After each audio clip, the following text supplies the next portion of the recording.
Good day, you beautiful people. Welcome to another episode of TeaN'BizzKits. My name's Bizzle, and this week we've got a special roundup edition. So take a seat with a cup of tea and a biscuit and enjoy what we've been up to over the last 6 months. It's only a tiny garage. This is pretty cool over here. There's two different types of strikers. There's an aero one and a classic striker. This is my little windshield, tiny, for my classic striker, and it's just some of the places that I went to and tried to keep one sticker of each. Langdale one's a nice classic one, not many people get over there. Alton Park OpenTrack stickers, you can see we've been doing these for some time now. What ones we got here? Cadwell, Anglesey, Rockingham. Rockingham's not around anymore, lucky to get to Rockingham. Brands Indy, Croft, Mallory, yeah. Done a fair few days and done a Brands Hatch GP, which is on here. Went to the Nürburgring twice. Did the odd one, that was always fun. All I wanted to do was beat Jeremy Clarkson in a transit van in under 10 minutes. Managed to do that. Did about 9:30, something like that, without trying.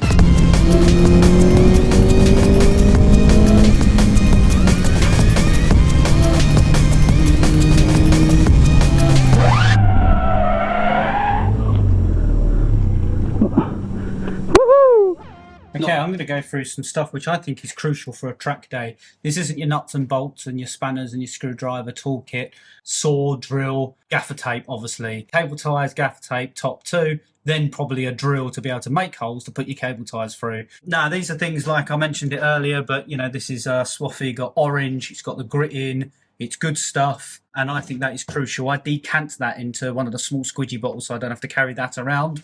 Well, I've had that for years and that's done really well. The second thing as well, which is really useful if I can work out how to get into it. So this is like a toolkit, like one of the ones that you hold up with all the slots for spanners, screwdrivers. I normally use this for screwdrivers, scissors, knife, pop rivet gun, riv nut gun, adjustable spanners and stuff like that, big spanners, particular spanners that I might need, soldering iron, solder, tape measure, you know, all that kind of stuff that I don't have within a particular toolkit. The nice thing about this is it rolls up and then you clip it together and it's like this. Now this is really useful because you can just quickly lay it out and get things out that you need to on a track day instead of having a big box that you just rummage through. So that's really nice because everything's presented. And I think that's really useful. Your other little wads and random tools and stuff that you have, they generally kind of fit in there quite well. Brand of this, Magma. I'm sure there's other ones out there. Magma, I've had that 10 years plus. Good bit of kit. Third thing, you might have seen me do one of these. Ooh. Oh, what's in there? This, it's called a brother's strap. I think you can use it on all cars. You'll see these. This is how they tow cars quite often. It's basically two sets of cables, central tow bit in the middle. So what you can do is you can unhook this. If I break down and I need to get this up onto the trailer and the engine pops, how do I get it up on the trailer? I've got a winch at the front. This goes around one wishbone. Another one on the other side. It gives me in the middle a triangle which I can put my hitch onto and then hand winch it up. I always have this with me because if I didn't have one, the engine would go bang and then I wouldn't be able to put it up on the trailer. So by having one of these, this is basically the best way of preventing yourself from having an accident or your engine exploding, is to be prepared for it. Then you'll never get to use it. Hence why it's quite clean, stays in the bag, always goes with me on track days, never comes out the bag. So one school of thought is the criticality with the oil. The other one is in temperature order. So you want the cold air obviously coming in the front and can't escape anywhere else. And then the first radiator you've got is the intercooler, which is running, you know, no more or target 20 odd degrees. You've then got the radiator behind it, which is running 85-ish. So cold air goes through, you get as much as you can from that. Differential is as much as it goes through into the water. And then the oil at the back is just as good as I can get it because I don't have any more space. They go naturally 2 at a time. So you've got the intercooler radiator and then Rotrex at the back, so it's water Rotrex. And on this side you've got the oil rad, which is 120, criticality goes through.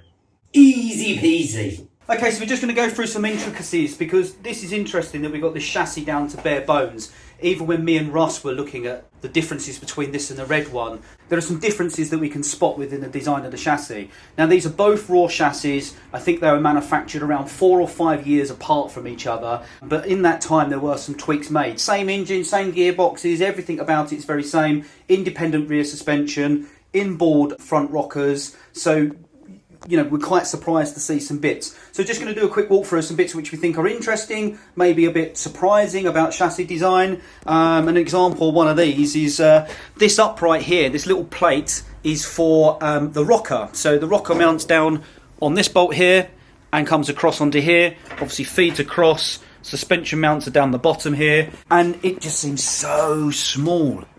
Bearing in mind that is one of the 2 mountings for the upright rocker. Yeah, go on, chuck it in, yeah. Chuck it in, give it a demo.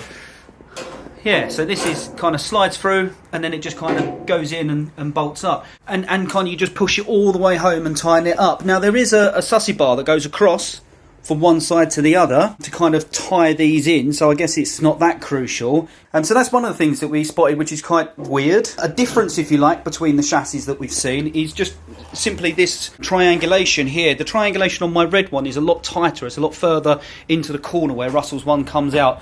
Posit is off that. Obviously if this is coming out, then that's going to brace the centre of the bar a bit better, so I would speculate that this is probably a stronger design.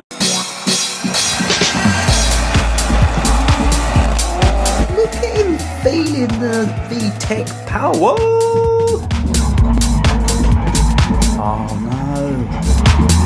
Poor Skyline, he's lost his mates.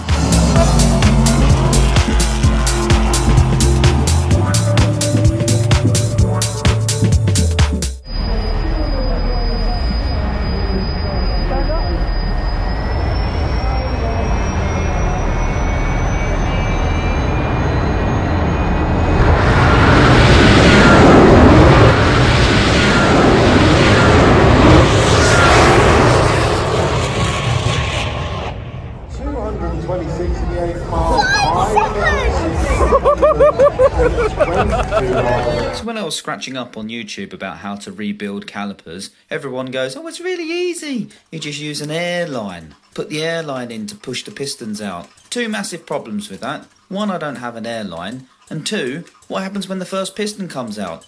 You lose all your pressure and you can't get the 2nd, 3rd and 4th piston out. Stupid idea. So I used a foot pump and a silicone hose and a little conical adapter I had laying around, and that managed me to push 1 piston out. I had to push it back in and then try and hold it in. How do I hold it in? I used this challenge as a perfect excuse to crack open CAD and get the 3D printer going. Annoyingly, my printer kept on failing. Realised it was a dirty bed. Yuck! So I cleaned the bed and then I managed to get a decent print. Trial fitted it in the piston and then made a couple of modifications to the carcellation. So instead of only having 2 positions for the cable tied to guide, in fact I had multiple positions for the cable tied to go in. This worked a right treat. Printed another 3 of these and off we go. So we're going to talk a little bit as well about how these work. Yeah, 3 planetary rollers that wrap around a shaft. I have to take that out to show you how that works. Those sit within inside a roller cage. The newer Rotrexes have the cage inside upside down with a plate that goes over the top, but this is a Gen 1. The ring sits over the top. That will all get clamped together, and then the drive, which comes from your pulley through a drive bar, turns that, which turns the rollers, which turns the shaft, which then drives the power through the impeller. Main reasons that these break is people overspin them and it breaks here, but this is a Gen 1. The Gen 2s now are direct 10.5mm all the way out, which gives it a stronger shaft, less breakage. I know the answer to what you need. I was gonna just be perfect.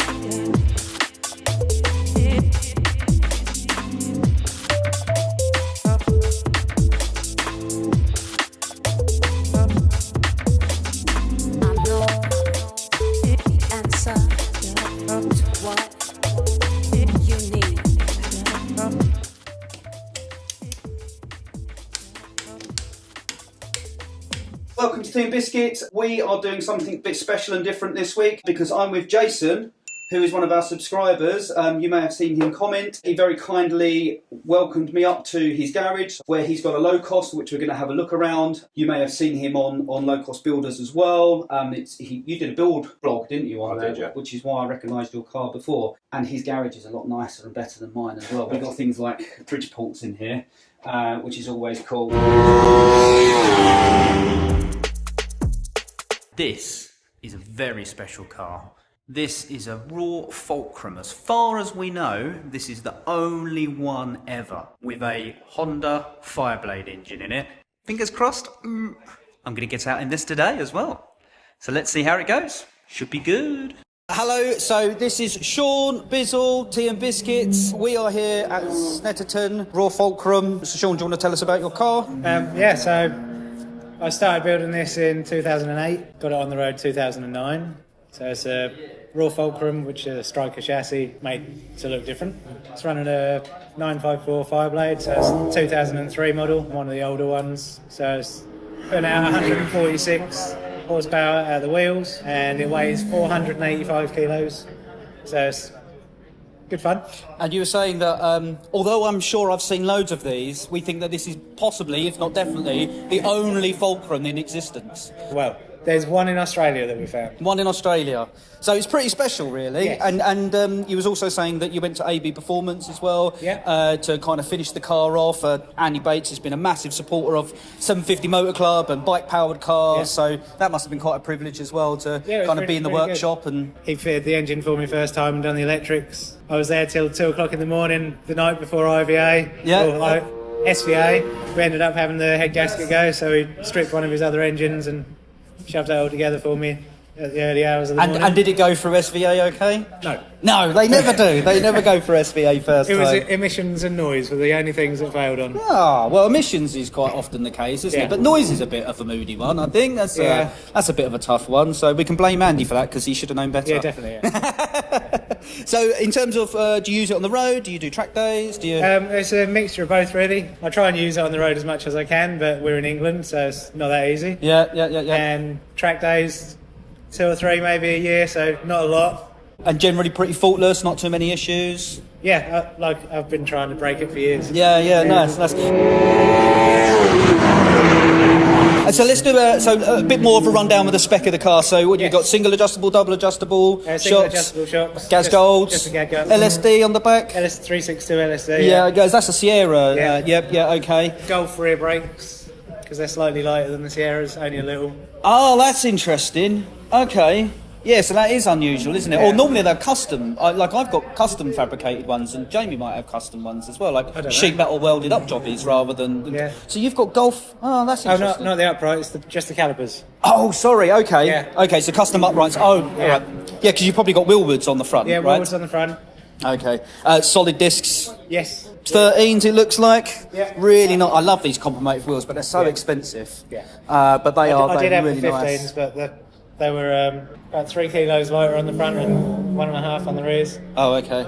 Yeah, they are nice. So it's a good bit of weight. And tyres are cheaper as well. Yes. Yeah. If you go for smaller wheels, Yeah. generally they're lighter. Generally the tyres are cheaper. The time to swap is when you need new tyres on 15s. Yeah, exactly. Yeah, I generally run 15s, unfortunately, but it would be nice to go to 13s one day. Yeah. I think they would fit over my discs, so that The shouldn't front be too much. it's normally the rears. Yeah, clearance on the lower wishbone as well, isn't it? That long bolt that goes through is a bit of a pain. So, yeah, nice I stuff. actually chopped mine down. Oh, did you? I don't know if I've seen a few people kind of just nibble away at it a little bit. Just the end of the bushes and moved them in a bit. And it's literally that tight, Yeah. because a lot of people run 14s, don't they, Yeah. for that reason, because 13s are a pain to fit. So, yeah, nice. Okay, so you've been out, first session's okay? Yeah, lovely. I forgot to put petrol in the first session, but came back in, filled up, and it was all good. Yeah, good. We're moving on to the next mods now that it starts. And for me, the next mod is this intercooler here. This is the standard MR2 turbo intercooler. And there's several problems that I have. One of the problems is the route. So it's 90 degrees in, 90 degrees to go across, 90 degrees to go up, 90 degrees to go back on itself, and then 90 degrees to go off towards the engine. And that's quite a lot of 90-degree harsh bends. They're not particularly big radiuses. I can imagine that the way this is turning and going into these channels is going to be quite tight. The same up to here, and then 90 degrees. And we have this restriction here. See, this is really narrow here in comparison to the tube, which in itself is not that big. So I can imagine this being quite restrictive. And what we have as a replacement is this Pace intercooler. Now this is actually from a Renault 5 GT Turbo. So you can see that the top inlet and outlet are already set to 45 degrees. So it means we're going to have a bigger radius as we go 45 degrees from the silicon hose, which will be a 45 made by there, a huge chamber then for this air to come down. And then, you've got a 180 at the bottom, but again, a very large chamber to do that.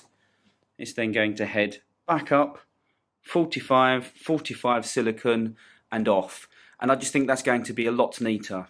The other benefit of going for this narrower, thicker core, the thicker core is going to improve the efficiency, but the width of this being slimmer means that this pipework here can go across. And that's important for me because the nose cone actually rubs at the top of here as it goes over the top. And you can see that because I've had to put an aluminium tube in this joint here and actually crush that aluminium tube to keep it as low as possible. And that's because it was rubbing on the inside of the nose cone, and it was also just generally kind of stressing the nose cone and causing some fiberglass spider cracks. So I wanted to get rid of this, shift it over, maybe even expose the water rad behind to a little bit more cooling, but it's not too bad. I'm pretty happy with moving this. It's going to generally make the flow a lot easier, and we might end up getting essentially more boost into the engine. So it's going to be a case of having to pull all this cowling off, take off this rad. I want to remake this bracket, which is a number of brackets I just made up at the time. So I'm going to make this into one nice bracket, remount the new intercooler with whatever bracketry is needed, and then probably have to recut this. I'll try and reuse it if I can, because it is the right size, but we'll see how it goes. Okay, so here we are underneath the car. This is the fuel tank here. This is just a little sump at the bottom of the fuel tank. And the fuel line is coming out here. It's going round. It's going into this filter here.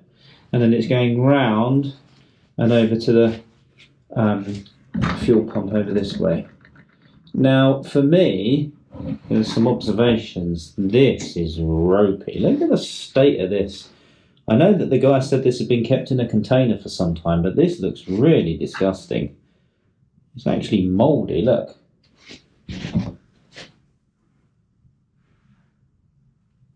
Not very good at all. So I'm definitely going to change these lines. I'm not happy about these at all. So change these lines. I'm going to have a look and see what this filter was. It's very deliberately put beforehand, so, and I can't see another one afterwards, which is quite strange. It just goes up and then through the car and out. So yeah, something needs to be worked out. I'm not saying it's wrong, just doesn't look right at the moment. So it's from factory, so I don't quite know what's going on here.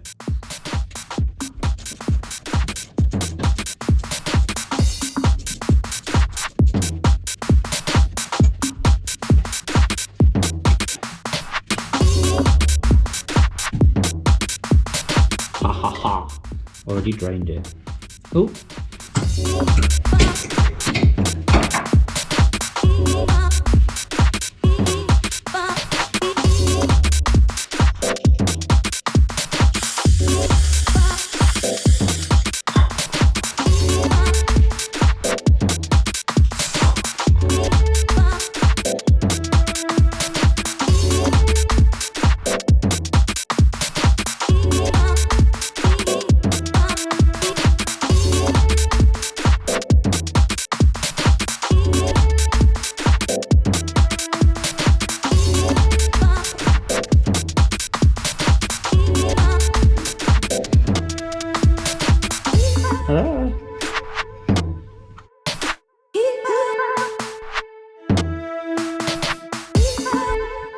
That's very good news.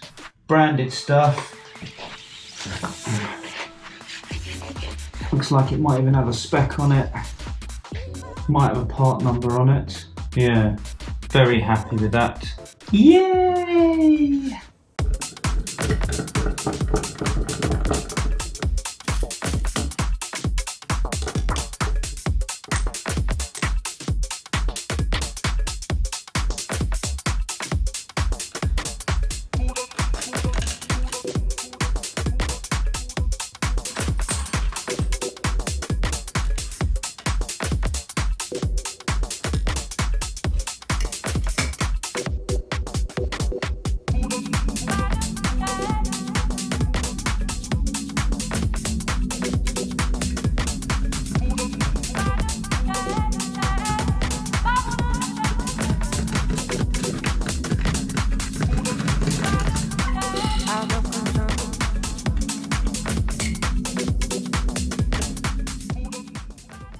Nice. Look at that.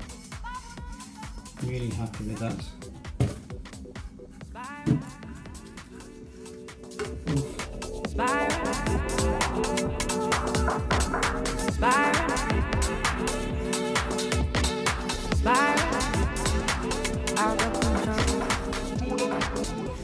Probably didn't need to go that much.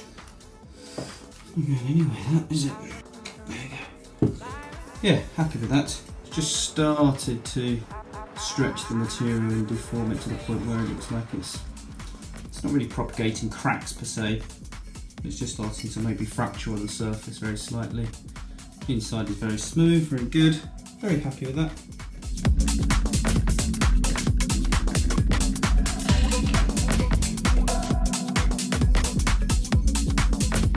Look at that. Factory, that. Not factory, better than factory.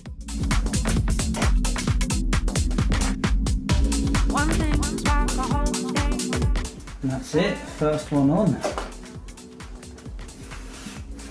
Pushed nice and home, plenty of depth on there. Really happy with that. It's exactly the way that a boost line should be run. Smooth, straight, minimum silicone. I could have chopped that down maybe a little bit. I could probably still do that, I've got plenty here. Now it gets complicated with this one. So this one at the moment, I'm kind of just hoping I can almost just get there with that. So that's how it wants to sit. That is perfect. Anything away from that, I think I might cut this piece of metal first and just see where it wants to go. I wonder if I could just go straight onto like here somewhere. Something like that's going to work. Cut that down. Well, that's an oval there. Oh man! Let's get that measured up. Let's go 30. I can slide that in as a trial fit.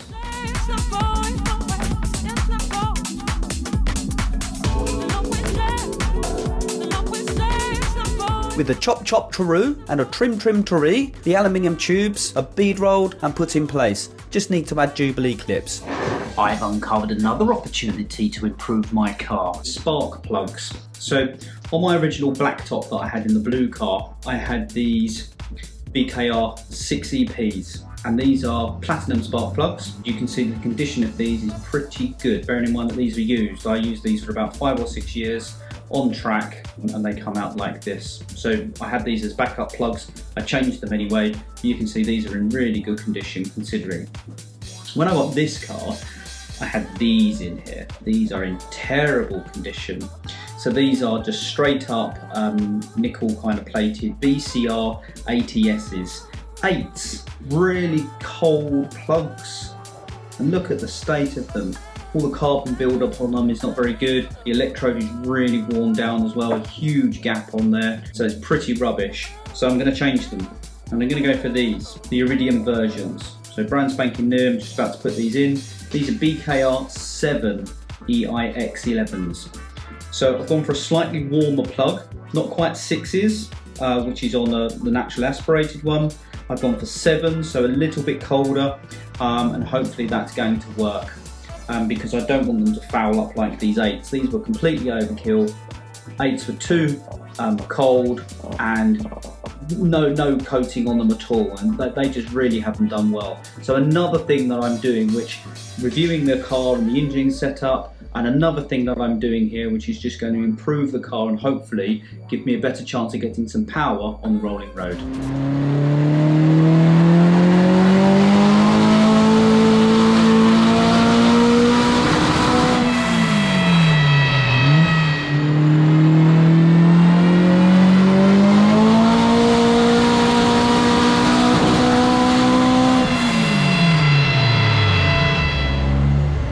So with the car strapped down and the safety checks done and the first few full power runs under our belt, what did we think? What did you hear here?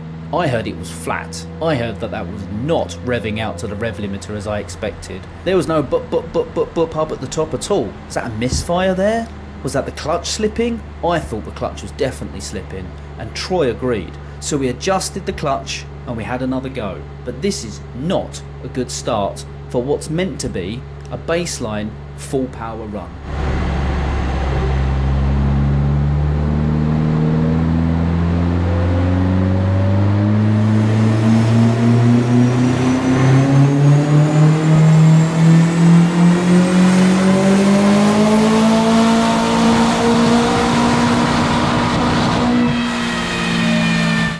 was better.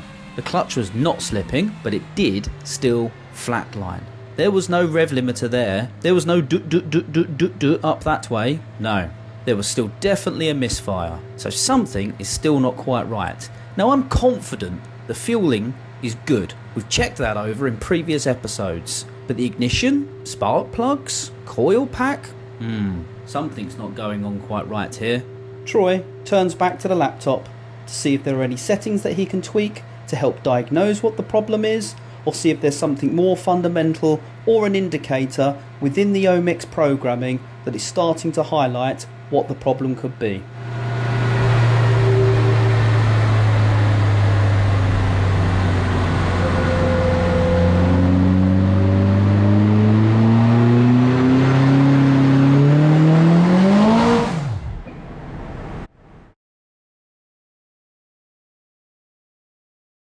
It was misfiring and not really revving out very freely to start off with. Troy was looking at a few bits, he was a bit perplexed, but managed to pick up that in fact it was most likely the gap on the spark plugs was not correct.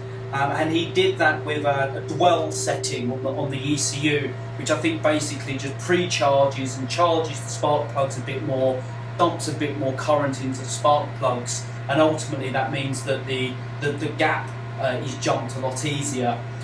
Once it did that, you could hear the car just sounded differently. I don't think it really picked up on the camera, but it seemed to pick up a lot clearer that it was revving so much harder and it just sounded so much rawer. And then that happened, didn't it? With the debrief with Troy afterwards, he picked up on a few other things as well. That the exhaust was maybe restricting it slightly. It does have quite a narrow restriction before the silencer. And that the injectors, I bought low impedance injectors and I needed high impedance injectors. So the easy things to fix are the spark plugs. They just need to be re-gapped. The gap needs to be brought down. So that's with a feeler gauge. Little tap with a hammer. I haven't done it since my go-karting days where they were just nickel-plated spark plugs and I was a teenager. We just used to stick the feeler gauge in and give them a whack with a hammer. These are iridium-coated or iridium plugs, so they might be really hard and therefore you might not be able to do that. We will see. And then the other thing which is easy, injectors. So a Firma Limited AF UK on eBay. They've been really supportive, so big shout out to them. They do loads of different electronics and car components. Check AF UK out on eBay. They've been really supportive with my injectors. This is the second set that I've returned because they haven't been correct. All of my own doing, nothing to do with them, and they've been really supportive. Being able to return these injectors for high impedance, 550cc injectors, thank you very much. Two difficult things. Clutch. We're going to come on to that. Exhaust. Well, I'm going to see what I can do, but I'm going to see if I can cut out the collector section, the 4-into-1 section, and just get that as a bigger pipe. So that's going to be cutting off the front of the silencer and probably doing something with the collector, the 4-to-1 collector, just to get that angle longer so it doesn't crush immediately after the 4-into-1, and then have a bigger pipe that goes into the silencer. Once it's in the silencer, who knows? And what happens at the end of the silencer, well, that might need a bigger pipe on the end of that as well. I also want to sort out the rivets on the back of the silencer because it keeps blowing off, and our quick inspection says that that's blown the rivets out. So the flames that you saw and the power is blowing a lot of air through, and the end can just can't take it. So I think I'm going to get some nuts welded in and kind of do that in a different way as well. Clutch, engine out job, innit? Can't avoid that. But what can of worms am I going to open once I get the engine out? What condition is the chassis going to be in? What kind of other little modifications am I going to want to do once I'm there? Never taken an engine out before? That's new for me. Never changed a clutch before? That's new to me. So you are genuinely coming on a journey with Bizzle through TeaN'BizzKits.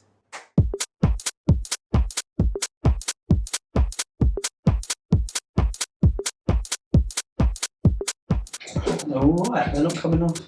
They're not too tight. Nah.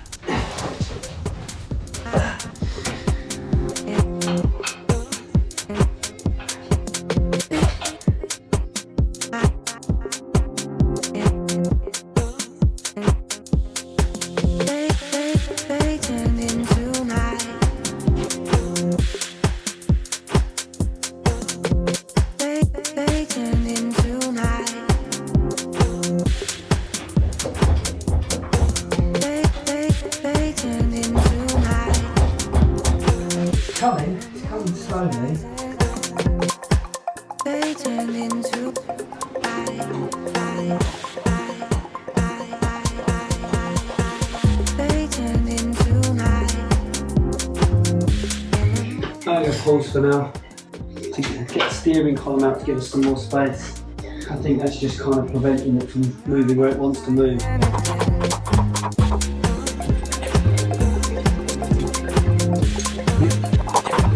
Really glad I got these engine hooks.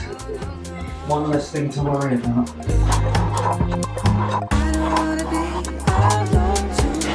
What the fuck am I going to do with it now?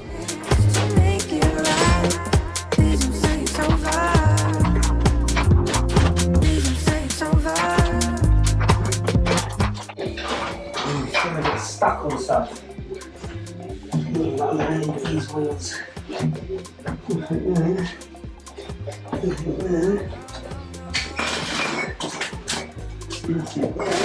Can you feel my heartbeat screaming out?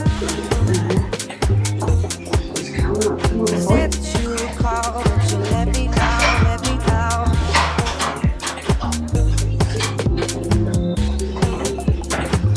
But you let me down, let me down.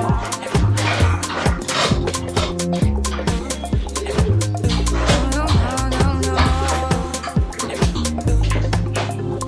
I don't wanna be alone tonight. Interesting. Okay, well, I'm going to put this on. As it would. It's a phone. And some towels. I need a chance to make you. So that doesn't dent or damage or crack the side. Might cry for that. Okay. See if I can gently.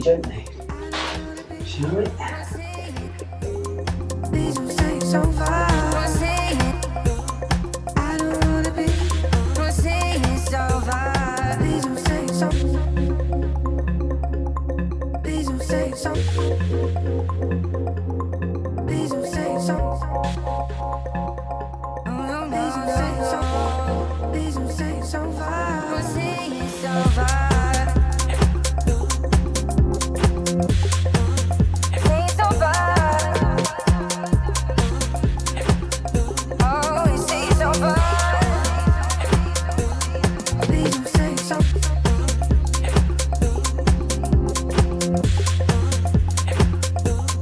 Please don't say it's over.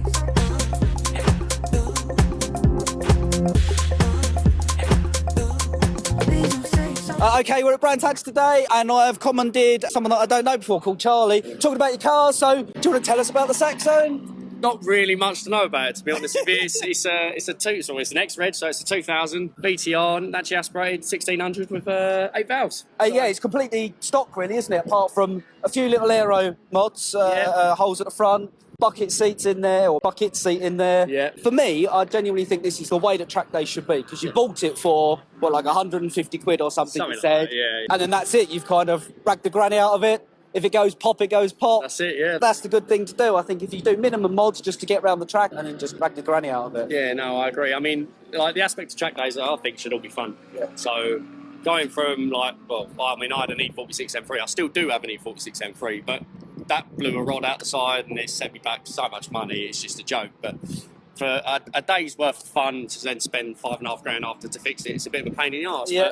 150 quid with a couple £100 seat, lowering springs on the front, and then away you go. If you blow it up, buy a £100 engine and put another one in, and away you go again. So Yeah, and I cheap fully up. agree. I fully agree. And it's unusual to see Saxos. I mean, there might be a reason for that. Look at the amount of rust that you got on it. Well, it could be, be nice. that and the scrappage scheme was the death of the Saxo. I think. Yeah. The 1.1 designs you never really see anymore. No. But to be honest, you don't really see the VTRs or VTSs. No. So A good friend of mine had a West Coast back in the day when Yeah. they had different coloured seatbelts. That's and it, stuff. yeah. They were good cars. they're cracking little motors. I mean, for what you pay now, they're about £4,500 to buy a VTR. So these aren't even cheap, but for me, because it was cheap to buy straight away. So Yep. I just thought, why not put it on track? And you've been to Brands before. You're saying that you're pretty handy around here. Yeah. No, we were here.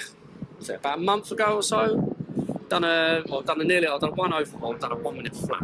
If you want to be pedantic, it was a 101. but I count it as a 1 minute flat. I'll take a 1 minute. Was it just into the 101? Yeah, just slightly in. You've got to round it down. And if you're going to round it down, then it might as well be a minute flat. Then. That'd be nice, haven't I? So, but it's perfect conditions. It's quite windy, but that'd be good for the car. Keep cool. Yeah, good conditions today. So yeah, I'm sure you're going to enjoy yourself. It's an evening, so you've got to go out like relatively out the traps pretty quickly. The lowering of the decibel limit as well is a bit of a pain. That is a good point. Yeah, so there's already rumours around the pits about 95 dB, 88 on the drive-by. We got noisy bikes at the Brands Hatch GP circuit, and then they drop it down to 88 for the cars in the evening, which sucks a little bit. I but understand it towards the end of the night. So I mean, half 5 track time starts going from the usual, which is 92 drive-by and 95 a static, but then after, I'd say 7 o'clock, half 7, tone it down a little bit. Tone it down for the last bit. Of course, the other thing is, it should be, don't buy a house near a racetrack if you're going to moan about the noise. That's what I don't get either. Well, it's been operating since the 30s, so for people to buy a house literally on clearways, and complain about it, it's bewildering to me. But hey ho, here we are. I think it used to be a velodrome back in the day. I think it used to be a cycle track. It used to be for dirt bikes. Yeah, and maybe used to race the opposite. I was just about to say, I think they used to go the other way. You see local man, you got to read up about this stuff. So yeah, it's going to be interesting to see how the Saxo goes. You said you got an M3 and stuff as well. Yeah, we're building that back up now, so that'll be back out relatively soonish, but I'm having fun in the Saxo, so it's kind of to the back of my mind now. And so how many track days do you do a year? Varies really. This year I've done the most I've ever done, so what number are we on now? 4? Yeah, we've done 4 this year so far, so that's a lot more than me. A good amount. A lot more than me. Like, I think I'm at none, maybe 1. It's been pretty appalling year. Got a rookie number, he's got to bump them up a little bit. I know. Normally I'm a good 5 or 6 a year, and I always hold out for an early November because it's a friend's birthday. So Alton Park early November is one of my favourites. But yeah, I've had car troubles. If you see the channel, you'll find out.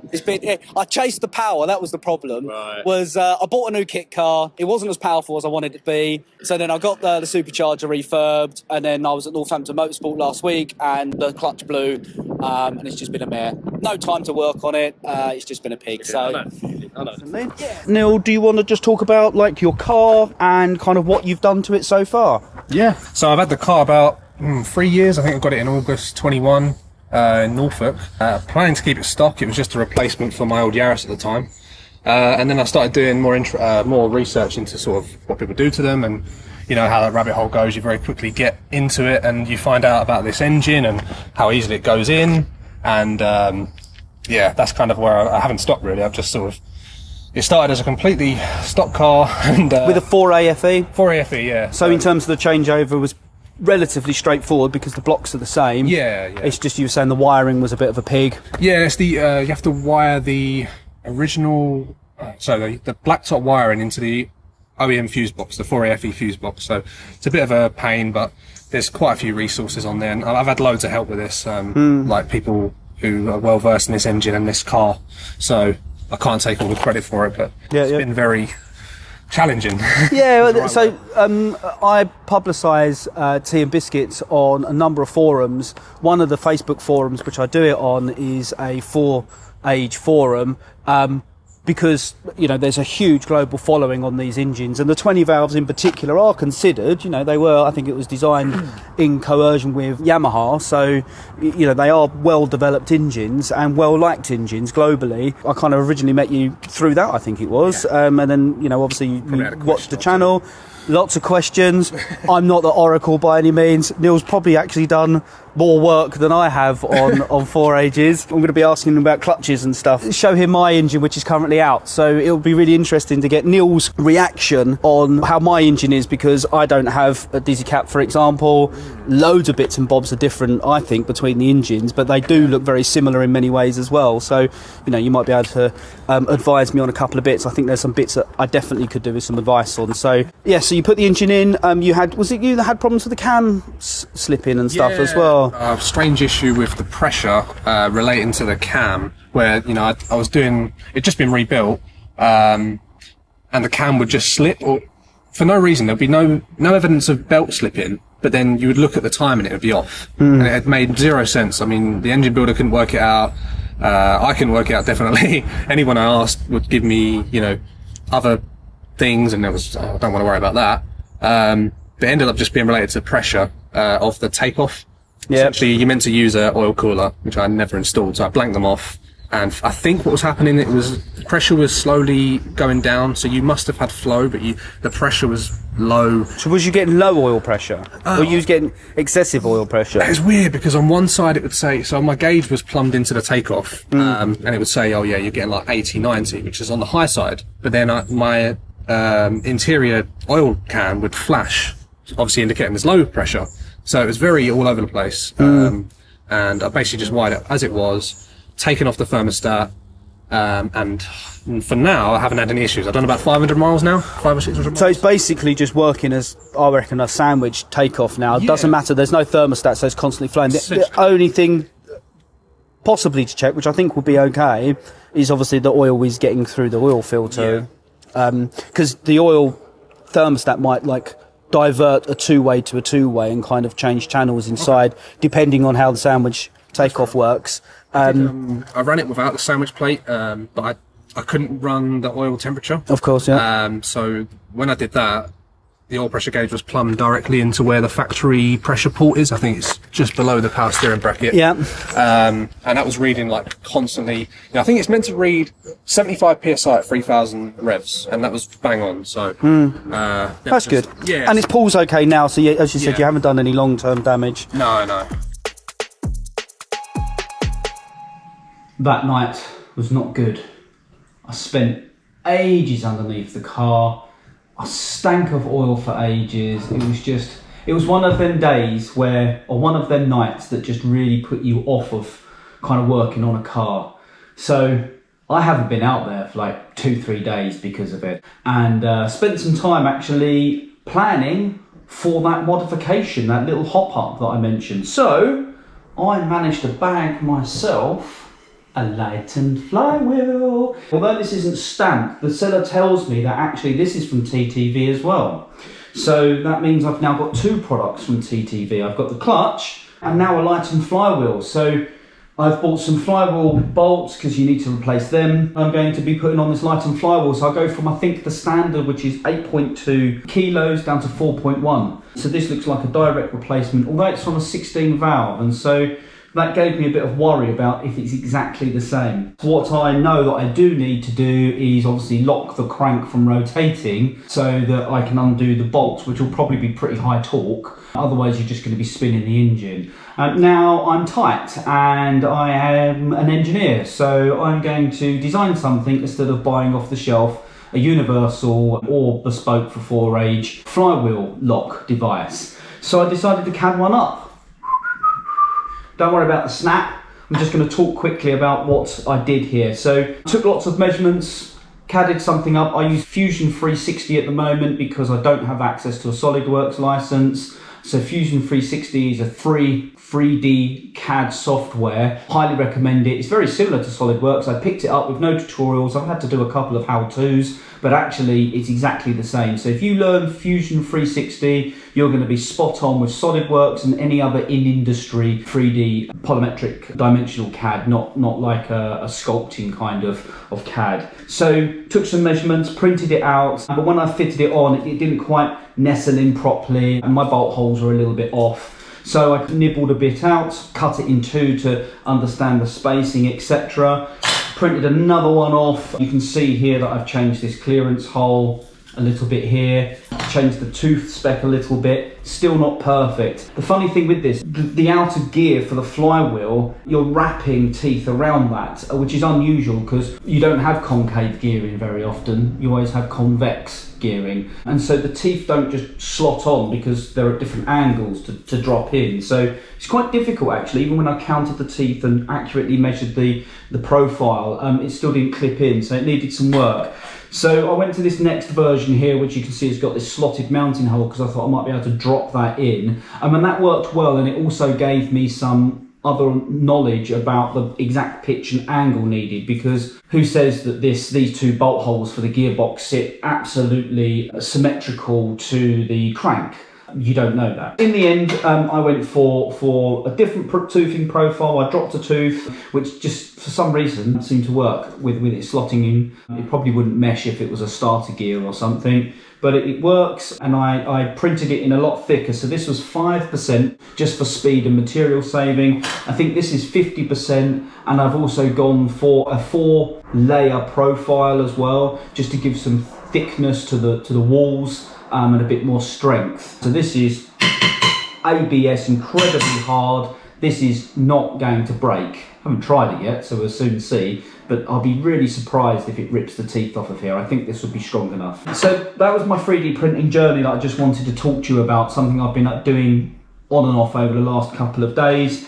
Again, another example of why 3D printing is so useful for doing stuff. I cannot emphasize enough, really, that I think that if you're messing around with cars, if you're modifying cars regularly, being able to use Fusion 360 to model something and a 3D printer that can print ABS is invaluable, I'd say.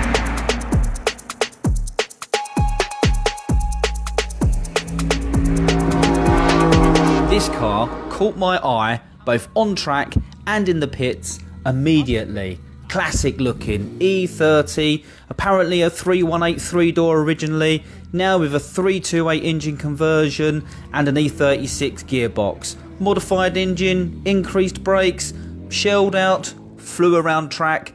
Happy days, smiles all round, love this car. So here we're catching up with a really nice E30 BMW, just out on track, driven by Tom. I did come and compliment his friend, saying that he was absolutely flying around.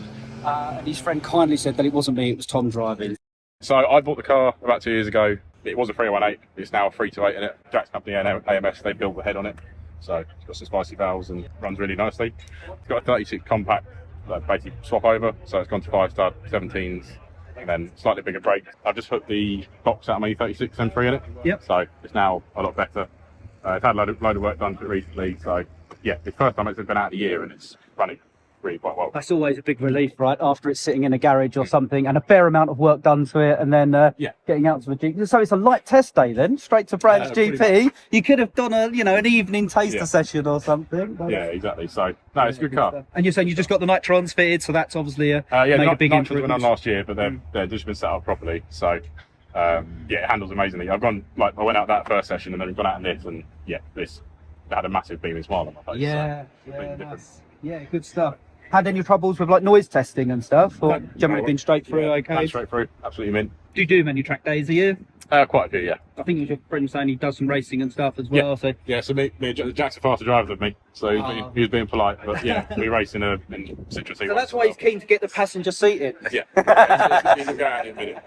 So go and show you how it's done properly. Yeah, exactly. So these are comps on here, aren't they? Yeah. So and you've done it completely white. That was the other thing that really stuck out, was you don't see many E30s anyway, but no livery, no nothing, just white comps. So it's absolutely gorgeous. Yeah, it was white originally, but I'm not going to change it. So it's it looks mint, doesn't it? It's kind of like, it's my poster car when I was a kid. So I looked at it when my mate was selling it. I knew exactly what I was going to do with it. So well, I hope it goes well for you today. Thank you very much. All right, cheers. So I'm here today with Dave, who's kindly taken the time to come upstairs on the start-finish line of Brands Hatch. Dave, I've been chasing you down for a while, so first of all, I'm very grateful for you to find the time and to come up, because you don't see it, but you are a big name and a big person, and many petrol heads have got to thank you for doing OpenTrack and things like that. I mean, my experience quickly of OpenTrack was many, many years ago. You was the first people to do sessioned. Yeah, we went open pit lane. And that's why you called OpenTrack, right? Yeah, 15 years ago we started next February. And you could go on session days or open pit lane days. That's right. Yeah. Session days were a little bit entertaining because you can cram more cars on. Because you can say, like today, let's say the limit's 40 cars, you could do 3 sessions, bring 120 cars. So, you wouldn't bring 120 cars on an open pit lane day. So, of course, how many do you get? Because you must have some level of understanding that not everyone can get out. So today we're here, 75 cars, and we can put, I think it's 42 out at a time. That works out quite well for everybody. They're all out there having a good time. Yeah, luckily the GP circuit's quite big. I mean, look, green flag, no one out. So, it's still plenty of space out there. It does get a little bit chaotic on the Indy, because it's only a mile. Oh well, yeah. So this in comparison of this evening, fast forward like 2-3 hours or something, and you're going to have a crammed load of people who've had an early day off of work to get in. Red Mist is down. They're setting a new fastest lap this evening. Yeah. Well, the Indy will be 32. I think it's 32 the limit. I think you can put 36, but that just becomes a bugger fight. Yeah. So we try to go for about 30, and we bring 60 cars in the evening. Yeah, so we'll sign everyone on down there, and then come here, and then we'll have the barbecue tonight, which is Oh, you're doing barbecue tonight, are you? Another nice little offering from OpenTrack that you don't get from anyone else. The last one of the year. Yeah. So you had good attendance for the barbecues. It's nice. yeah, so evenings pretty much fill out because you can do the circuit for 149 quid, and you can go to work, finish work an hour early, and still come to the track. Yeah. Whereas for a full day, today's 499. And Last time under 500. It is. There's 2 more days here this year, not with us, and I think one is 650 and one is 700 quid. So it is what it is. But I've absorbed it for as long as I possibly can. But it's a point where it's just got to go up. Yeah. That's it. One of the questions I've been asking, seeing if I could ask you, we'll have to cut that bit out, is about track day noise. Yeah. Obviously, it's been crept down. I got double black flagged on here because of noise, and I didn't realise the standing was so much louder than the drive-by. Yeah. The drive-by dropped loads. So I don't know what to say about noise, really. It's just one of them things. There's no reason to have a really loud car. This is true. This is true. It's nice to have a loud car. They sound great on the street and whatever. But then when you come to the track, you have problems. You put dB killers on that type of stuff.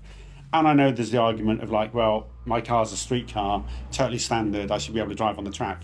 But the issue is, I suppose, if you're on the street, you go past someone and you go, ow, just like that.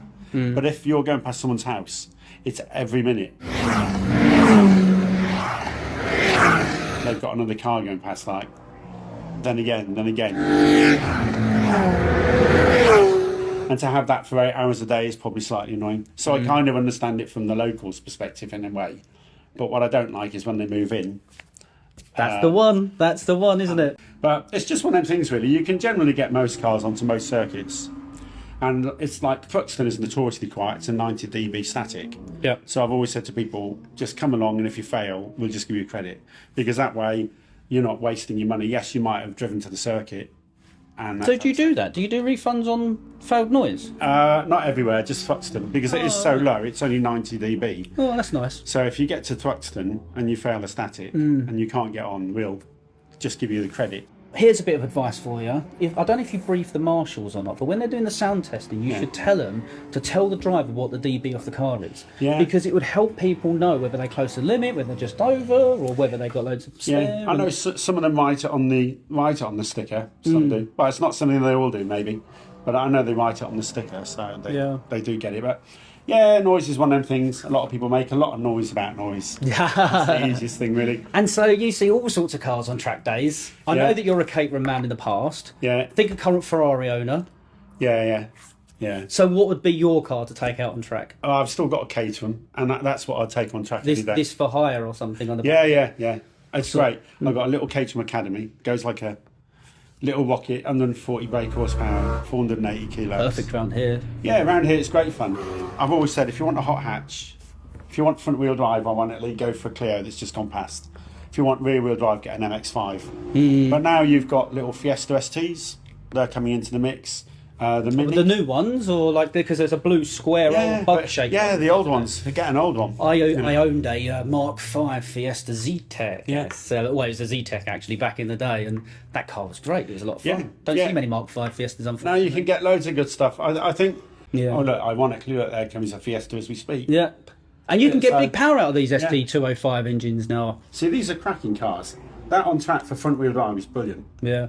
I do like rear-wheel drive cars, though, unfortunately. Yeah, you see, I like rear-wheel drive, but I'm hopeless in it. It's just like, I like front-wheel drive if I was on track, I suppose, but the Caterham in the dry is brilliant. It's got so much grip. And running costs are low as well. So saying to someone earlier, like, they barely go for a set of tyres or brakes, and in the grand scheme of fuel, they're not too bad either. No, they're one that's at, so little Caterham's out on hire today, that'll use 120 quid worth of fuel all day, if that. Yeah, I was to say if that. I think I normally do about 80. Yeah, so you can't beat it. But yeah, Most cars are going to be good fun, really. They've all got something, like the Honda with this VTEC, the little engine. VTEC, you have to watch it because of the noise. That is one engine that will trigger the noise meter. So The Honda. I think it's your daughter going through racing, isn't she? She's just finishing. So all her karting gear's for sale. Yeah, I was going to say. No. So she's been racing since she was 8. Doing well. Yeah, she's done all right. Yeah, she enjoyed it. Since I think she's she's got 8, 30 odd trophies or something. She does keep a count. You must know a few people that you might be able to get her up into a Fiesta Cup challenge, or. She's off to university next week. Oh, is she? What's she studying? Psychology. Oh, so nothing to do with motorsport. Postcode was funny because we closed down for 4 or 5 months, and then I opened up, and so did No Limits, the bike track they come. Oh yeah. We opened up on the same day. Which was some restriction came in, and we'd gone all digital, so we could do briefings online, and it was interesting to see. And everybody just suddenly booked up, and I think we'd done 130 days that year. Wow! And every single day was booked. Amazing. So, It's booming, isn't it? You know, this year we've done 120 days, and I think we probably had 30% fill up. So we're back to pre-COVID now, where it's hit and miss. And also, I think there's a lot of let's not get political, but.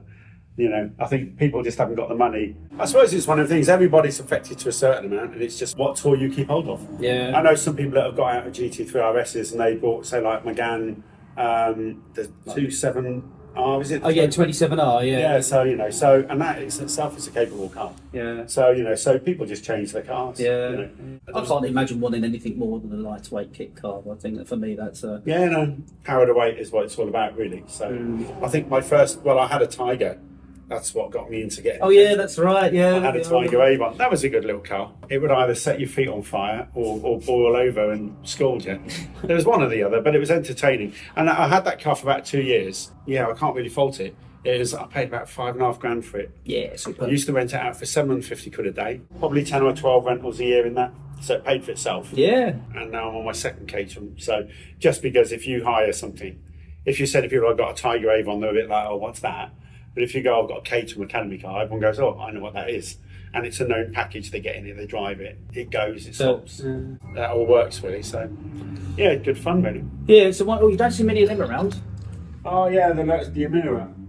Yeah, so James has had lots, that's one of the regulars. He's had lots of M3, MX5s, GT86. So James has pretty much tried lots of different track cars.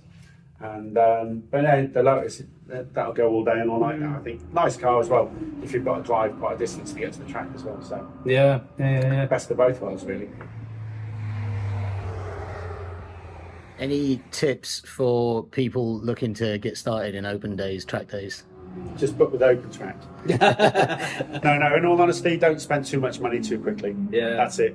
Everybody comes in and they'll go, oh, I bought an M3 and on my first track day, or I bought an M4. Spend no more than £5,000 on a car, learn how to drive, and go from there, really. You'll learn more in an MX5, and they're good as well, the little Suzuki Swifts that's just gone past us. But yeah, you'll learn more in an MX5 or a little Fiesta, something like that. Then you will get in something that's already come with traction control, all that type of stuff. Plans for the future? Any events you want to shout out? Right, so yeah, we're just booking next year. All the dates are still all up in the air, but we'll still head up to Anglesey, which is a firm favourite with everybody. In the circuit here in the evenings, Donington in the evenings. We're going to go to Zandvoort as well. All right. So that Zandvoort is good because we're doing 2 days back to back next year, but also we're heading out in December for £150, so that's cheap as chips. Where else? Spa as usual, and we're just waiting to sign the final contract on going to Monza. So 2 days in Monza next year, which nobody else has. It's early days for us on the organisation, but I've got a friend that runs a drive holiday company. So we might do a 2-day drive package there, 2 days on the track, and then 2-day drive package back. Yeah, nice. Or people can just go and do the 2 days on track and make their own thing. Yeah, but I've got a transport company I've spoke to, so they might be able to ship the cars there. But that'll be on September next year, hopefully. If people want to find out more about the company, book a day, what's the best place to go? Yeah, all on the website, opentrack.co.uk. Hello, Bizzle. How you doing? Nice to meet you. Yes. So we are at Newark Kit Car Show, and Neil has got almost centre stage, I think, right in the middle. It's brilliant. Yeah, we are in the middle. It's quite busy at the minute. It's the first day, so We have the weather, which we've got the weather on our often side. puts people Yeah, off, yeah. doesn't it, with these No, types of shows? The sun gods are out for us today. And so that's all that I'm matters. pleasantly surprised how busy it is. It is pretty busy in here. I really hope that this is a sign of things to come. With the MKs, you've got quite a few things coming out. We have got a few things coming Do you want out. to rattle through your new products and what you're up to? And so we've got two models on display. We've got the RX5 140. This one is a 250 because it's got the turbo pack on it, but there's no difference in the two cars. The RX5 140 is available from a build pack perspective, so you can buy it in 6 different packs. So if you haven't got the space, we've listened to our customers. Our customers said, I've either not got the space or I can't afford it all in one go. So what we do is we can do it in 6 different packs. So you can buy a pack, assemble the car, and when you get to the end of the pack, then you order the next pack, and so on and so forth. Yep. So you can get your journey started from about 2.5k plus VAT. That will get you the first pack, and then obviously you'll do your first pack and move your way along. Or you can buy the whole thing, and it comes as per this car here. So I get a lot of people asking me, does it come with a suspension? Does it come with a wishbone? Does it come with the wheels and tyres? Yes is the answer to all that. We do the wheels, the tyres, the suspension. As I say, everything you see on this car, the only upgrades, which is a little tick box at the bottom of the order form, is windscreen, and this has also got our padded seats. Oh, okay. Now, this has had rods and bearings in it, a 19-tooth hybrid turbo. 250 is what you would get from stock. It's a little bit more than 250. Oh, okay. And it's made 340 horsepower on the dyno. That's a lot more than It's got a little magic button in there, which is like big boost and little boost. So like spice and not quite so spicy. So it is bonkers fast. One of the other things that we've done for this year with the car is we accommodate drivers that may have gone to other 7 companies that can't get in the cars, and we have got the lowered floor, which you may have seen on the channel. We've talked about the lower floors quite a bit. We accommodate a driver up to 6'8". So if you are incredibly tall and you cannot fit in a 7 and want a 7, come and see us. So I think if you're bigger than 6'8" and trying to get in one of these, you're probably in the wrong kind of car. But, unfortunately. So we're running a lowered floor pan in this car with the padded seats. It's a bit of a monster. So the Mazda car is available in the 140 as stock, and it also is available in the 250 guise, which is a turbo basically. And we've also got the new Sprint model shown for the first time. This is what you've been touting on the Facebook page. New branding as well, I've noticed with MK. All of it, that's looking good. So looking we're now sharp. modern classic sports cars. We're no longer MK, which was previously known as Martin Keenan. Classic is spelt this way because that's how the Germans do it, and their engineering's pretty good. And I like it. I think it's great. People need to refresh, rebrand. You are not the same company that once we've come a was. little.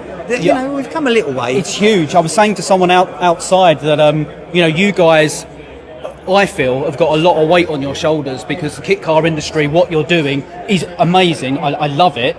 But no one else is doing it. We're if trying you're not something a little bit spearheading, different. We're trying to do something a little bit different. People seem to be liking it, so we're going to be continuing with that. But so the Sprint model, it's the car that we do with all brand new components. So this will be on a brand new registration. It's got a brand new Duratec/DuraPower engine. It's a Ford Duratec engine, rebranded as DuraPower because Ford no longer make it. So it's made by another company, but for all intents and purposes, it's a Ford Duratec engine. It's got a brand new Mark III NC Mazda gearbox in it. It's running a completely brand new Cup spec uprights on the 4 corners. There's branding on the calipers as well. So we're moving away from what we traditionally used as the wheelwood caliper into our own calipers now. So we're sort of introducing that slowly but surely. And have you kept because my immediate thing with race, I've got race leaders, right? Nightmare to get pads. Yes. So are you using a standard pad? We are using a standard pad. They're available on the website. You can order in your Jimmy Jams and lots get of them different delivered. compound differences. We're running one compound because that seems to work. Basically, it's a softer compound so that you can get through your IVA test. Oh, okay. And they work very well with the IVA. So they come up. You don't need to heat them up. Are the Cup cars running these calipers now, are they? Yeah, they will start to run the... Because you're in a great situation, Cup 200, and congratulations, by the way, for the launch of that. And you're at Alton Park as well. So we've been at Alton today, in fact. So I've split the team. half of the team are here, and the other half of the team are at Alton Park racing. Good luck, Sean. Hopefully it's going well for you. So he's over at Alton Park there. We're racing just the one day. He'll be here tomorrow. Okay. But just the one day over at And so there's a Cup 400 as well. That you seems may to have be... seen that. I've got my finger on the pulse. That's a bit of an animal, that. Yeah. That's a bit like riding a bear and poking its eye with a sharp stick. Fast car, very fast car. If you watched our channel, I think this week we released a video of it doing an all-comers race at Snetterton, racing a Lamborghini. So, I saw the teasers. I don't think I saw... Car. That may be to come. Or maybe to come, But it's not already out. But that's great. Again, I love it that you've got new models. It's great to see that people are actually picking up cars, building cars. There's more MKs out there. I think that 7S cars, the kit car industry, I think is tough at the moment. It's going through a transition. 7S cars, I don't think are ever going to die. Caterham are huge. For track days, as you know, I'm a massive track dayer, and these things walk over any car that's 3 times, 4 times the cost. And the feeling of it, having your arse scraping across the floor, no ABS, no traction control. It's all under your right foot. I love it. It just amazes me that there aren't more of them out there. And I hope that MK get through. The Cup 200's obviously going to help because... they're a cracking little car, fast car. The handling is immense. Yep. You may have seen a video which was the 6-hour endurance race where we entered a team of 4 drivers in the 6-hour endurance race, and we were the fastest production car. So we were beaten by Slicks and Wings.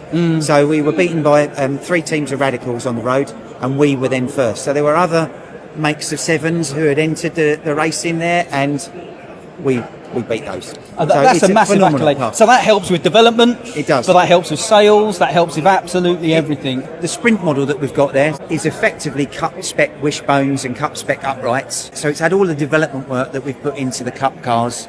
And that's then transferred onto the road-going car there. So it's a nice car. It's a lovely car. Now, as you know, I'm a Raw Striker owner. Yes, you are. So one of the big questions that I've got for you guys is, what are your plans and where are you with the JPSC kind of platform? With the Striker, we can make, and we have been making the chassis. Oh, okay. So we have been making chassis. I've had a few made just recently, and they're going out to race car drivers in Northern Ireland. So there's a race series in Northern Ireland. There is, that's right, Striker Series. NI7s. So the NI7s, they have got a demand for the Striker chassis. So if you do want a Striker, I can do the Striker chassis, that's not a problem. We are going to do some redevelopment work on the front uprights. The Striker front uprights are this RS2000 McPherson strut that has the top cut off of it, and you have to buy a donor part and then weld a bit in the top. It's very difficult to find that particular component. So the master plan, and you heard it here first, is to use our Cup spec uprights and then integrate them into the front end of your car. As I say, what the plan is to use this Cup spec upright and make a new front wishbone setup. I don't know what it's going to look like yet, but we will end up having a different front end for the Striker, and then will then go across to the Phoenix and the Fulcrum. Oh, really? Yeah, obviously it's the same running gear. Yeah. Are you going to try and support the body panels and stuff for the Striker we currently do. as well? Yeah, we currently do that. So I did see them on your website. You can order on online at www.mksportscars.com. I don't hold much in stock because it's not a super fast turner for me, and I'm only doing them in black. Yeah. Since we purchased the Striker project, we've had the moulds and everything in production, and we're a relatively small team, and the amount of work that we do get through is quite phenomenal, and the guys are very, very good. We haven't really started to move much on the Striker other than we've made in the chassis, and it's starting to roll. Now, you are going to see some developments coming out on the Phoenix. So you heard it here first. What we're going to do is we're going to change some bits and pieces so that we can get a seat in there that you can operate and put on runners. Traditionally, you haven't got much movement in your seat if you've got a fiberglass one. Yeah. You can't have childbearing hips for starters. No, that's right, yep. And it's quite narrow in there. And it tapers forward, so you can't pull the seat very far forward. So we're going to change all those bits and pieces and give us the ability to put our regular GRP seats in the Striker. As a car, it looks great. I mean, we've got one in the workshop. What engine and gearbox it has in it at the moment, I haven't quite got that far yet. We've just got to be mindful of which engine that we go with. We've got a setup, so we could use it and we should use it. We've done development work with it, so we just need to get it in the car and Yeah. make sure it all fits. Yeah, and it's interesting that you're saying that you're concentrating on the Phoenix. Now, for me, I'd be thinking that you've got your 7S, you don't have a full body. Correct, Phoenix exactly. offers that, Yeah, and that's so exactly that it. complements your range. And that will roll into the Fulcrum as well. There's not that many Fulcrums out there in the marketplace. Like two, I think. Yes. I met Sean. I think he's the only owner. So one of the other things that I want to do as well with the chassis and that we're going to engineer is we get a lot of people coming to us with a car engine who want a bike engine, and we're going to engineer the ability to take the car engine out of the chassis and with some strategic jigs put in a bike engine and vice versa. Yeah. So we're going to have the sort of universal chassis. Do you want a car engine or a bike engine? What I haven't spoken about is the VTEC offering that we do in the Mazda. Yep. So we've got another model which uses the Mazda. We do an adapter plate for the NB Mazda gearbox and a flywheel, and you basically take the Mazda engine out of this package and you get our engine mounts that we do, and you put in your K20 engine. Right. So you can run a K20, well, you can run silly horsepower in a K20. Yeah. Because you've been doing a couple of builds, haven't you? Yeah, we've got one that's, you've seen a little snippet of it. I imagine it's going to be a circa 400 horsepower monster. What ECUs do you run? We're trying to streamline an ECU right across the board. So we currently use the Motorsport Electronics 360 in the Mazda car. We don't need the advances of the 360 for the DuraPower car. So that uses a standalone 221. So they're Motorsport Electronics. The ME360 you can use on the Mazda for the turbo. You can use it on the Mazda for the VVT. You can also use the same ECU on the K20. It will support the K20 because it supports the VTEC. You don't need any of them fancy bits on the Dura-powered car.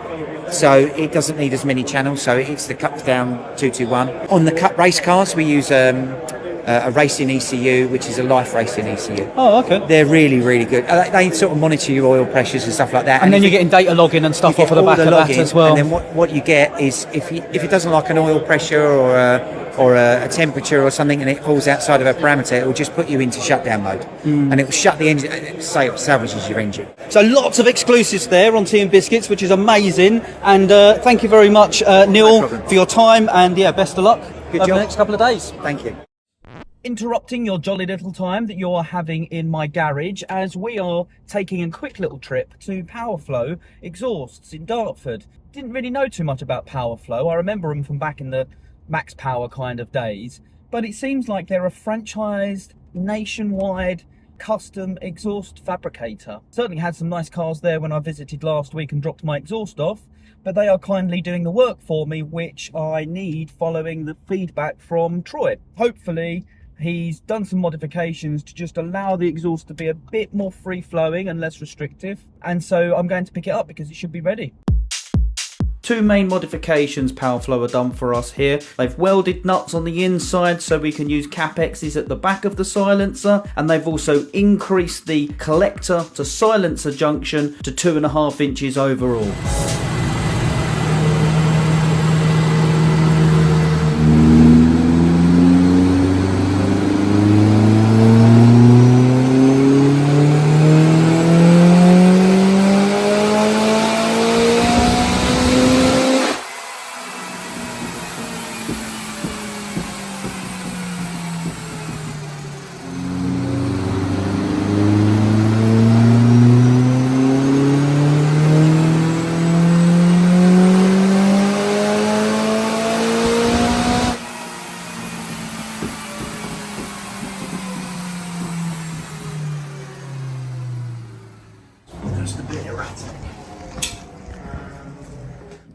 Throttle position as the main load input, and then it has a correction for boost pressure. The correct way of mapping an engine using that strategy is to map it normally aspirated, so disconnect the charger. So you map your main fuel table as if the engine is normally aspirated, and then you reconnect the charger, and then the boost correction should just apply an additional amount. So like if you put a bar of boost in, you double the fuel in basically. Yeah, okay. But I doubt it's been done like that. So the other option is we just switch it straight to map for load. The downside of that is with this particular engine doesn't make a lot of vacuum at idle. So it means you lose some of the resolution at light load in the fuel map. There's definitely something weird going on, because run 10 was the first run I did today. Okay, it was really, really rich. I took some fuel out and I put a bit of ignition in, and we got run 11, which is in red, quite a decent curve. Yeah. This is a little bit unusual here, but I heard some debt at the top, so I took some of the ignition I'd put in at the top end back out. Okay. And then we get the run in green, which is run 12, where all of a sudden we've got loads of weirdness. Something like a 620R Duratape. You can see it's just a smooth plop. Yeah.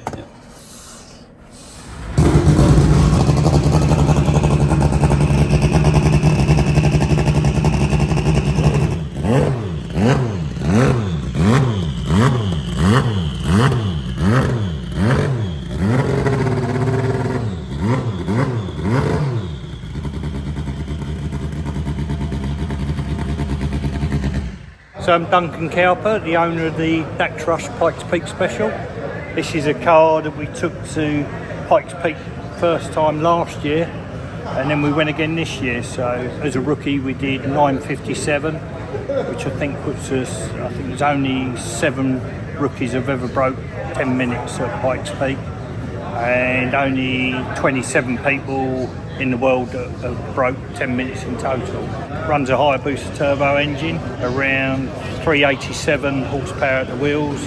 We detuned it slightly for Pikes Peak, so we run a slightly smaller turbo on this, so we get the response out of the hairpins. The car is exactly as it ran at Pikes, so it's still got all the flies and bugs and everything as it ran. It's got its flight ticket here from Virgin Atlantic, so it got taken out on a plane. We run the oxygen tank in there, gets plumbed into our crash helmet because we're like 14,000 feet above sea level. This tank here is water for the sprayers, so it sprays all the intercoolers and oil and rad, keep everything cool, and that's the fuel cell in there.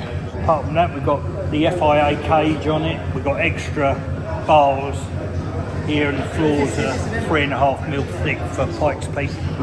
Whole car's all carbon fibre. You know, we ran the camber comp front suspension, which is unique to Dax. When I used to work there, that's something we developed many years ago. How much of the work do you do yourself? I built the whole car. Yeah? Yeah. The engine we developed down at Jeff Page Racing, and then I've had whole shop from Jack Frost, who came out to Pikes with us. I've built the engine myself quite a few times, because, you know, when you're running these fairly highly stressed, you know, there's things that do break on them. It's got the Nova gearbox in it. We run like a billet clutch and a lock-up clutch in it, so there's not a lot of Hayabusa left in it. We run it on drive-by-wire throttle, so we're on a single throttle body. The ECU we use is a Life Racing ECU, which is their full fat version, so it's like, you know, they run them on like Le Mans prototype cars. We've got GPS, we've got barometric corrections on it, turbo speed, you know, the ECU will run everything. So when we're at 14,000 feet, we're running the turbo on its turbo speed limit, which is like 186,000 RPM on the turbo, because with the size of turbo we run, you want good pickup out of the hairpins, but so you don't want the lag. The bigger the turbo, the lag. You can start running anti-lag and everything else, but that has its own problems in cooling and lack of engine braking. So the turbo we spec'd was a good all-round turbo, which is a G25 550 Garrett. But as I said, we go from the boost pressure to speed when we go higher up the mountain, because it'll make the booster the lower level, which is 9,000 feet, which is the start line. But as you get up to 10, 11,000 feet, then the turbo speed limit, because you've got 40% less air at the top. So you've not got the air to compress, so the turbo's almost freewheeling, so then you go on to the turbo speed limit. How long did it take you to build? I've had the car since 2008. We've competed in Time Attack. It won outright at Brands and outright at the very first time attack at Rockingham as well. It's been in development for 2008. It runs the Alcon brakes, which were off Valtteri Bottas's old Formula 3 car. And we used to have a turbo off one of the 1986 F1 cars. But trying to get the spares for it is quite difficult now. So we needed the car, so if we broke something, we could just buy it off the shelf and fix it again. So for Pikes, it wasn't done pure power. You know, we didn't go out there and think, right, let's make 500 horsepower and only make it to the first corner. We did this as a, first of all, can I get this car that I built in the garage at home out to Pikes Peak and get it to the top of the hill? That was the first thing. To break the 10 minutes was a big bonus, really. You know, it's been going 102 years, Pikes, and there's only 7 rookies, you know, Sebastian Loeb being one of them. So we're in a quite unique little class there. Amazing. What have you got planned? Have you got anything coming up? Nothing really. I mean, you know, I sprinted it last weekend. My club had a sprint, so we took it out as it is, just rolled it out and had a bit of fun with it last weekend, which was pleased to say it won, so that was quite nice. But the only thing I'd really like to do is, if we got a chance, to run it up at Goodwood, up at the hill, even as a demo or something like that, but just trying to get enough momentum with people wanting to maybe see it. I think it'd be quite spectacular up there, even if it wasn't fast. For me, it was getting a kit car and proving what you can actually build and do yourself. We were up against a lot of manufacturers at Pikes. In the practice in the wet, this went second fastest overall to Roman Dumas in the Ford EV. You know, I don't know how many millions they spent on that, but we were 6 seconds in front of the next unlimited car at Pikes in the wet. And we've got no traction control or launch control or ABS on it. It's in there, but I never run it because I like to feel the car myself. So, and just in general, like, you know, we're here at MK, kit car culture. What's kit cars mean to you? I mean, people who know me know that when I was 17, I think I started at DAX. So started as a T-boy, then getting a bit earlier, take the cars out, maybe then creep up and down the road in them. And over the years, me and Gary Sanders, who worked there, we became test drivers there. So on Saturdays we'd take people out and customers. Then I went on to build a CVH after doing karting at DAX. I built a CVH powered Rush. Then that lasted about 3 months and we put the Cosworth in it. That lasted about another year and then we chopped it in half and made it into 4-wheel drive. So we developed the 4-wheel drive Cosworth car, in which we took the 0 to 100 and stopped world record with. So I sprinted that, and then all of a sudden Gary said, oh, you've got to come down and have a go in this booster. And I'd left DAX by then. We went round in the turbo, right, need one of those. So I built my first Hayabusa turbo car, which we competed a lot. We set the fastest lap around the Top Gear track in the wet and the dry. So matched the Koenigsegg back then. Wow. So that was a 1:17.6 at the time.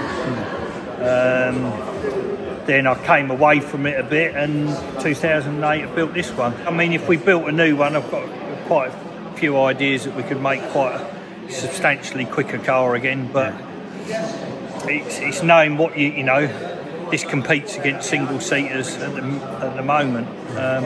You know, to go top, well, we was 9th overall at Pikes this year. To be in the top 10 at Pikes Peak is... Yeah, that's pretty special. You need something a bit special to beat that.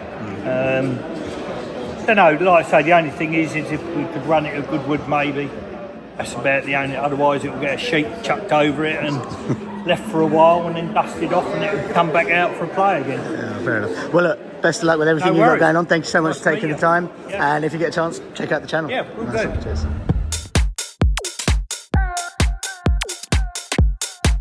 This episode isn't about the people behind the camera, this is about the people in front of the camera.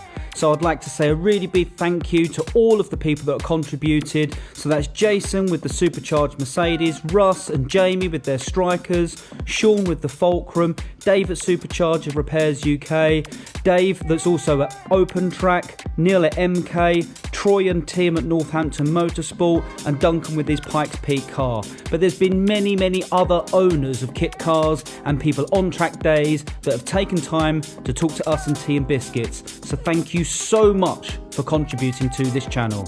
while we're on a roll call, there are a couple of people behind the scenes which do need shout outs. There's New Relic and Mr. Lees for the original music they've provided with us, and of course, my right hand man, DJ Shorty, the producer, the live music maker, the guy that makes you laugh and makes these episodes so slick and shiny.